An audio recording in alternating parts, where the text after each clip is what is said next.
రాష్ట్రంలో దశాబ్ద కాలంగా పేదల యొక్క కలకాలంగానే మిగిలిపోతున్నటువంటి పరిస్థితులు కనిపిస్తున్నాయి. ముఖ్యంగా చూసుకుంటే ఇందులో భాగంగా టిట్కో ఇల్లు అంటేనే ఎప్పటి నుంచో ఉన్నటువంటి సమస్యగా అది కనిపిస్తుంది. ప్రస్తుతం ఈ టిట్కో సమస్య తీరే పరిస్థితులు కూడా ఈ కూటమి ప్రభుత్వం వచ్చిన తర్వాత కూడా కనిపిస్తున్న నేపథ్యం అయితే కనిపిస్తుంది. ఇదే క్రమంలోనే దీనికి సంబంధించిన టిట్కోకు సంబంధించినటువంటి చైర్మన్ వేములపాటి అజయ్ కుమార్ గారు మనతో పాటు ఉన్నారు. ఆయనతో మాట్లాడే దీనికి సంబంధించిన విషయాలు అయితే తెలుసుకునే ప్రయత్నం చేద్దాం. సార్ నమస్కారం సార్. చెప్పండి సార్, ఈరోజు ప్రధానంగా చూసుకుంటే రాష్ట్రంలోనే టిట్కో ఇళ్లకు సంబంధించిన లబ్ధిదారులు చాలా కాలంగా ఎదురు చూస్తున్న పరిస్థితి కనిపిస్తుంది. ముఖ్యంగా చూసుకుంటే ఏదైతే గతంలో టీడీపీ ప్రభుత్వంలోనే ఈ యొక్క టిట్కోలు అయితే మాత్రం ఇచ్చినటువంటి నేపథ్యం అయితే కనిపించింది. గత ప్రభుత్వం కూడా అలా లాగిన్ చేసుకొని వచ్చింది.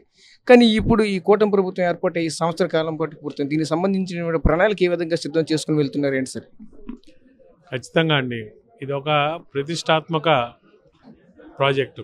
2014-19లో చంద్రబాబు నాయుడు గారు, అప్పటి సేమ్ మున్సిపల్ శాఖ మంత్రులు నారాయణ గారు అర్బన్ పూర్ వాళ్ళకి మంచి ఇల్లు, ఆహ్లాదకరమైన వాతావరణంలో నాణ్యమైన ఇల్లు, affordable housing, prime minister PMAY Awas Yojana కింద central subsidy, state subsidy, TIDCO వాళ్ళు ఇన్ఫ్రాస్ట్రక్చర్ దాని కింద స్కీమ్తో 4,52,000 ఇల్లు కట్టి చేయాలని చెప్పి అప్పట్లో ప్రణాళిక సిద్ధం చేసి టెండర్లు కాల్ఫాల్ చేసి ఇవ్వడం అయింది.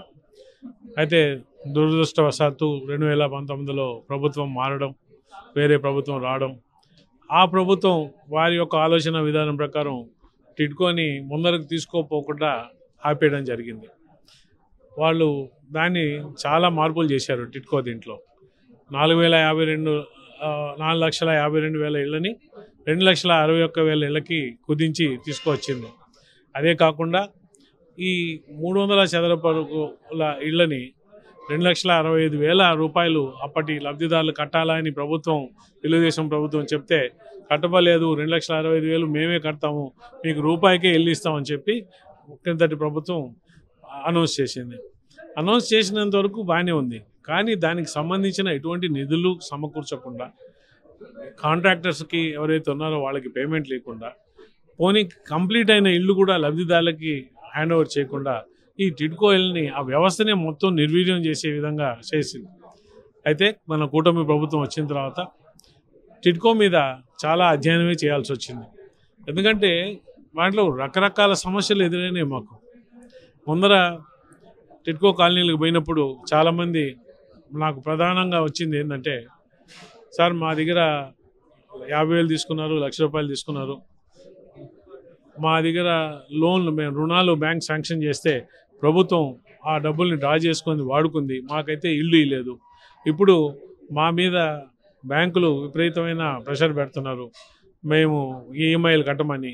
మరి మాకు ఇల్లు ఇవ్వలేదు, మా డబ్బులు వాడుకుంది ప్రభుత్వం, మా పరిస్థితి ఏంది, మేము EMIలు కట్టాలా, కట్టకపోతే మా సిబిల్ దెబ్బతింటుంది అని చెప్పి మాకు ఎంతోమంది వచ్చి విన్నవించుకుంటే దాని మీద ఒక నిర్ణయం తీసుకొని, ఇప్పుడే చెప్పానండి, మే 30, 2025 దాకా 185 కోట్ల రూపాయలు, ఇట్లా 44,000 చిల్లర మంది ఉన్నారు ఇటువంటి నష్టపోయిన వాళ్ళు.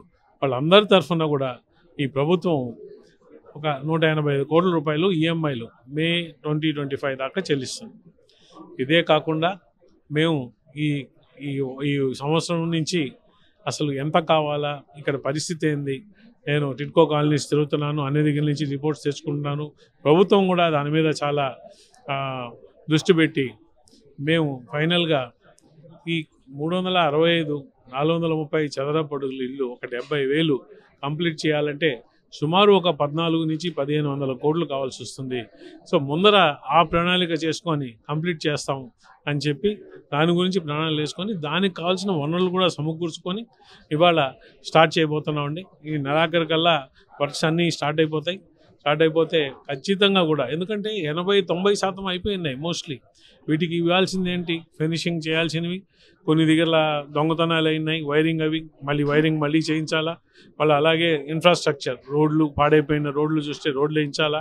అలాగే వాటర్ ట్యాంకులు, అవన్నీ మరమ్మతులు చేసుకొని వాటర్ ట్యాంకులు, అండర్ గ్రౌండ్ డ్రైనేజ్, ఇవన్నీ కూడా అన్ని సదుపాయాలు కంప్లీట్ చేసి ఖచ్చితంగా 70,000 ఇళ్ళు సుమారు, అంటే 70,000 పైచిలకే ఉన్నాయి. ఈ ఇళ్ళని లబ్ధిదారులకి ఈ సంవత్సరం ఆఖరికి ఇచ్చి రాబోయే సంక్రాంతికి వాళ్ళ సొంత ఇంట్లో ఉండేటట్టు చేరే విధంగా ప్రణాళిక చేశాము. ఖచ్చితంగా చేసి చూపిస్తాం. అంటే మీరు ఇప్పుడు దీనికి సంబంధించిన ఇన్ని సమస్యలు చెప్పారు. ఇన్ని సమస్యలు ఉంచుకొని గత ప్రభుత్వం చూసుకుంటే మేము ఆల్రెడీ ప్రతి ఒక్క లబ్ధిదారు ఎవరితో లబ్ధిదారు మీరు తాళాలు హ్యాండ్ ఓవర్ చేస్తున్నటువంటి ఒక ప్రతిష్టాత్మకమైనటువంటి కార్యక్రమం కూడా రాష్ట్ర వ్యాప్తంగా చేశారు. ఈరోజు ఆ లబ్ధిదారులు కూడా అక్కడికి వెళ్ళలేనటువంటి పరిస్థితి. ఎందుకని చెప్పి ఇటువంటి కార్యక్రమాలు చేస్తున్నారంటారా ఇవి? అంటే ఇప్పుడు ఆ ప్రభుత్వాన్ని అడగాలండి. మా దృష్టిలో మేమేమనుకుంటున్నాం అంటే ఒక మంచి కార్యం చేస్తే ఈ పేరు చంద్రబాబు నాయుడు గారికి వస్తుందేమో అని ఒక దురాలోచన తప్ప అదర్వైజ్ ఈకుండా పోవాల్సిన అవసరం ఏముంది? ఇంత 16,200 కోట్లు ఖర్చు పెట్టినామండి ఇప్పటికీ. అసలు ఒరిజినల్ ప్రాజెక్టు 28,500 కోట్లు, దాన్ని కుదిర్చి 22,000కి తెస్తే అందులో 16,000 కోట్లు 16,200 కోట్లు ఖర్చు పెట్టినాం. ఇది ఎవరి సొమ్ము? ఇది ప్రజల సొమ్ము కదా, పబ్లిక్ ఎక్స్చెకర్. మరి ఇంత డబ్బులు ఖర్చు పెట్టిన తర్వాత ఏ ప్రభుత్వం కూడా ఇంత జవాబుదారితనం, నో రెస్పాన్సిబిలిటీ, అది ఖండించాల్సిన విషయం. అదే మనం మన డబ్బులు కాదు, జోబీల డబ్బులు కాదు, ఎవరు పెట్టలేదు, చంద్రబాబు నాయుడు గారు పెట్టలేదు, జగన్మోహన్ రెడ్డి గారు పెట్టలేదు, లేదు ఇంకో ముఖ్యమంత్రి పెట్టలేదు. ఇవన్నీ కూడా పబ్లిక్ నుంచి అప్పో చేసి మనం పబ్లిక్ నుంచి కలెక్ట్ చేసిన డబ్బు వాళ్ళకి ఏమని కలెక్ట్ చేసాం? మీకు మంచి నాణ్యమైన ఇల్లు ఇస్తాము అని చెప్పి ఇవ్వాల్సిన బాధ్యత మన మీద ఉంది. ఈ కూటమి ప్రభుత్వం మాత్రం ఖచ్చితంగా ఆ దశలో మేము ప్రయత్నం చేసి ఇల్లు ఇచ్చే విధంగా చేస్తామని మాటిస్తున్నాం. అంటే ఇంకొక పెద్ద ఎలిగేషన్ కూడా వచ్చింది. నిజమైన లబ్ధిదారులు ఎవరు ఉన్నారో వాళ్ళకి ఇవ్వకుండా వాళ్ళని పేర్లు తప్పించి కొంతమంది పేర్లు యాడ్ చేసుకుని ఎవరైతే పార్టీ శ్రేణికి సంబంధించిన కార్యకర్తలు ఈ రోజు ఉన్నటువంటి టీడీపీ వాళ్ళు కావచ్చు, గతంలో ఉన్నటువంటి వైసీపీ వాళ్ళు కావచ్చు, వీళ్ళకి అనుకూలమైనటువంటి వ్యక్తులకు మాత్రం చేర్చుకుని వాళ్ళ నుంచి మళ్ళీ అమ్మకాలు జరిగినటువంటి నేపథ్యం కూడా కనిపించింది. దీనిపైన ఎటువంటి చర్యలు తీసుకుంటారా మీరు?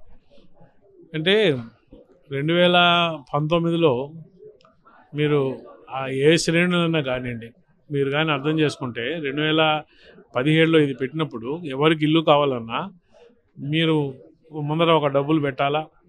300 చదరపు అడుగులకైతే 500 అప్లికేషన్ ఫీజు, 2,65,000 లోన్ తీసుకోండి అని చెప్పాం. అలాగే మిగిలిన దానికి కూడా 50,000 కట్టండి, 3,15,000 లోన్ తీసుకోమన్నాం. ఈ 400 డబుల్ బెడ్రూమ్కి అయితే ₹1,00,000 మీరు కట్టండి, 3,65,000 లోన్. సో ఏ శ్రేణులన్నా కానీ వాళ్ళకి అవసరం లేకపోతే ఇంత డబ్బులు పెట్టి తీసుకోరు. ఒక నిమిషానికి దానికి వస్తాం. మీరు చెప్పింది ఎక్కడ జరిగింది? వేరే ప్రభుత్వం మారిన తర్వాత రూపాయికే ఫ్లాట్ ఇస్తామని చెప్పి ఆల్రెడీ లబ్ధిదారులందరినీ క్యాన్సిల్ చేసి మేము ఇది నిజమైన లబ్ధిదారులు కాదు, మేము వేరే చేస్తున్నామని చెప్పి ఎవరైతే వాళ్ళు ఇచ్చారో ఆ ప్రభుత్వాన్ని మేము ఇవాళ ఆ లెక్కలు తీస్తున్నాం. ఎందుకంటే ఇవాళ మేము మెట్రిక్స్ అంటాం. ఏవి ఆలోచిస్తున్నామంటే ఇల్లు మీకు హ్యాండ్ ఓవర్ చేయడం కాదు, ఆక్యుపెన్సీ రేట్ ఏంటి అనేది ఆలోచిస్తున్నాం. ఎందుకు లో ఆక్యుపెన్సీ ఉంది? మనం మంచి ఇల్లు కట్టిస్తున్నప్పుడు ఆక్యుపెన్సీ సరిగ్గా లేదు. సో ఈ ఆక్యుపెన్సీని పెంచాలా, పెంచినప్పుడే ఇళ్లలో వాడుకు వచ్చినప్పుడే దాంట్లో కష్టాలు. కానీ అప్పుడు మనం వెల్ఫేర్ అసోసియేషన్స్ ఫామ్ చేస్తాం, రెసిడెంట్ RWS చేసినప్పుడు వాళ్ళ సమస్యలు వాళ్ళు ఖచ్చితంగా పరిష్కోగలరు. ఇది జరిగింది క్రితం ప్రభుత్వంలో కాబట్టి దాని మీద ఆరా తీస్తున్నాం. నేను ఒక సోషల్ ఆడిట్ కూడా కావాలని అడిగాను. అది కానీ జరిగితే నిజాలు బయటకు వస్తాయి. అంటే ఈ యొక్క టిట్కో ఇల్లు అంటే ఒక సమస్యగా మారుతున్న పరిస్థితి కనిపిస్తుంది. ఈరోజు విజయనగరం జిల్లాకు సంబంధించినటువంటి చూసుకుంటే సారిపల్లి దగ్గరలో ఉన్నటువంటి టిట్కో హౌస్లు అయితే అంటే నెల్లిమల కాన్స్టిట్యూన్సీకి సంబంధించినటువంటి ప్రైస్లు ఇచ్చారు. ఈరోజు చూసుకుంటే ఇక్కడ ఉన్నటువంటి వాటర్లు అక్కడికి వెళ్ళారు, అక్కడ ఉన్నటువంటి వాటర్లు వేరే దగ్గర వెళ్ళవలసిన పరిస్థితి కనిపించింది. కొన్ని సందర్భాల్లో వాళ్ళ సమస్యల్ని ఎమ్మెల్యే దగ్గరికి వచ్చినా పట్టించుకోవట్లేదని, ఆ ఎమ్మెల్యే దగ్గరికి వచ్చినా పట్టించుకోవట్లేదని ఆ యొక్క పలువురు అంటే ఆ బాధ్యతలు అయితే వచ్చి కలెక్టరేట్లో ఫిర్యాదు చేస్తున్న పరిస్థితి కనిపిస్తుంది. వాళ్ళ సమస్యలు పట్టించుకునే నాదుడు ఎవరు ఉంటారు? వాళ్ళకి వాటర్స్ అనేసరికి ఎటువైపు వాళ్ళు వెళ్తారు, మీకు మాకు సంబంధం ఏంటి అని అడుగుతున్న పరిస్థితులు కనిపిస్తుంది. దీన్ని ఏ విధంగా పరిష్కరిస్తారు? అంటే ప్రతి ఒక్క టిట్కో కాలనీ కూడా అండి లోకల్ ULB కింద వచ్చేస్తుంది. ఆ ULBలో ఒక్కోసారి 2 కాన్స్టిట్యున్సీస్ కూడా రావచ్చు. సో ఆ మున్సిపల్ కమిషనరే దానికి బాధ్యులు అవుతారు, వాటర్ దాని. కానీ అయితే టిట్కో ప్లానింగ్ చేసేటప్పుడు ఎక్కడి నుంచి నీళ్లు రావాలనేది మాత్రం పక్కా ప్రణాళికలు ఉంది. ఇప్పటికి కూడా నేను ఇందాక పోయించాను, నెల్లిమర్లో వాటర్ ట్యాంక్ ఉంది. అక్కడి నుంచి మన ఆ నది నుంచి తీసుకుంటే 3 కాలనీలకు నీళ్లు వస్తాయి. ఎంబావతి నది నుంచి తీసుకుంటే 3 కాలనీలకు నీళ్లు ఇక్కడి నుంచి వెళ్తాయని చెప్పారు. సో ఆ ప్రణాళికలు అయితే ఉన్నాయి.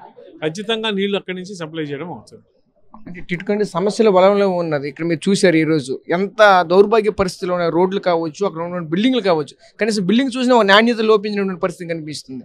వాటిపైన ఎటువంటి చర్యలు తీసుకుంటారు? ఎక్కడ చూసి వర్షం పడితే చాలు మొత్తం కారిపోతున్న పరిస్థితి కనిపిస్తుంది. ఇవన్నిటిని ఏ విధంగా సర్దుబాటు చేసుకుని ముందుకు పోతారు? టిట్కో ఒక చిక్కుముడి అయిపోయింది ఉందండి. ఓకే, కానీ మన ప్రభుత్వం, కూటమి ప్రభుత్వం చాలా దృఢ నిశ్చయంతో ఉంది. మొన్న మా డిప్యూటీ సీఎం కళ్యాణ్ గారు పిలిచి మమ్మల్ని అడిగారు మీరు ఏం చేస్తున్నారు అని చెప్పి. అలాగే నెల్లూరులో నారా లోకేష్ గారు కలిసినప్పుడు అన్న ఈ టిడ్కో ఇళ్ళని మాత్రం మీరు కూడా సీరియస్గా చేసి చేయండి అని. సో ప్రభుత్వంలో ప్రతి ఒక్కరూ దీని మీద దృష్టి పెడుతున్నారు. సమస్యలు లేవని చెప్పను, సమస్యలు ఉన్నాయి. కానీ ఒక్కొక్క సమస్యని దాన్ని విడిగా చూసి ఈ సమస్యకి ఎట్లా పరిష్కారం చేసి ఖచ్చితంగా చిక్కుముడి ముడాలంటే చిన్న చిన్న ముళ్ళు ఊడ్చుకుంటూ వస్తే మొత్తం ఊడిపోతుంది. ఆ విధంగా చేయడం అవుద్ది. మనం డెఫినెట్గా ఈ టిడ్కో ఇళ్ళని మీరు చూడండి, మేము మొత్తం కంప్లీట్ చేసి ప్రజలకు ఇచ్చి వాళ్ళ డెఫినెట్గా ఆనందపడే విధంగా చేస్తాం. Thank you sir. సో చూసాం కదా, ఒకటే చెప్పుకొస్తున్న పరిస్థితి కనిపిస్తుంది. ముఖ్యంగా చూసుకుంటే ఏదైతే టిడ్కో ఇల్లు ఉన్నాయో ఈ టిడ్కోలన్నీ కూడా ఈరోజు ప్రతి ఒక్కరికి కూడా లబ్ధిదారునికి అందించే విధంగా అయితే మేమైతే ముందుకు వెళ్తామంటూ చెప్పుకొస్తున్న పరిస్థితి కనిపిస్తుంది. ఖచ్చితంగా ఎన్నో చిక్కుముడులోనైతే ఉన్నాయి. ఈ చిక్కుముడులన్నీ కూడా ఇప్పుకొని ఖచ్చితంగా ప్రతి ఒక్క లబ్ధిదారుని కూడా ఖచ్చితంగా మేమైతే ఇస్తామంటూ మనతో పాటు చెప్పుకొస్తున్న పరిస్థితులు కనిపిస్తున్నాయి. కెమెరా పర్సన్ నాయుడుతో రాజేష్, RTV, విజయనగరం నుంచి. తెలుగులో ఫాస్టెస్ట్ న్యూస్ ఇప్పుడు కొత్త అవతారంలో 5 సెకండ్లోనే పూర్తి వార్తా సమాచారం మీ చేతిలో. సోషల్ మీడియా ట్రెండ్స్ మీ కళ్ళ ముందుకే live TV and voice search ఆప్షన్స్తో ఇప్పుడే డౌన్లోడ్ చేయండి. యాప్ లింక్ డిస్క్రిప్షన్లో ఉంది.